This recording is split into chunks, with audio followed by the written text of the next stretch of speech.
நான் இதை எழுதும் பொழுது என் இதயம் 1,000,000 துண்டுகளாக உடைகிறது அகஸ்தி. ஒரு காலத்தில் அழகான கனவாக இருந்த என் காதல் சிதைந்து மறு உருவாக்கம் பெற்றிருக்கிறது என நம்புகிறேன். விதி நம்மை பிரித்து வைக்க சதி செய்துவிட்டது.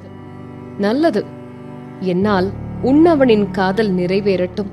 என் காதல் செடியிலிருந்து பறித்த ரோஜாவைப் போல, என் காதலின் நினைவு காலத்தின் மணலில் புதைந்து போனது போல, இலக்கியத்தின் நாயகர் நாயகிகளின் பிரிந்த காதலைப் போல என் காதலும் நிறைவேறாமல் அழியா பக்கமாக மாறட்டும். அறியா வயதில் உருவாகும் காதல் வயது கோளாறு என சொல்வார்கள். ஒருவேளை இருக்கலாம். நிறைவேறாத என் காதலுக்காக என் உயிரை தியாகம் செய்ய விரும்புகிறேன். இது காதலா, பைத்தியக்காரத்தனமா?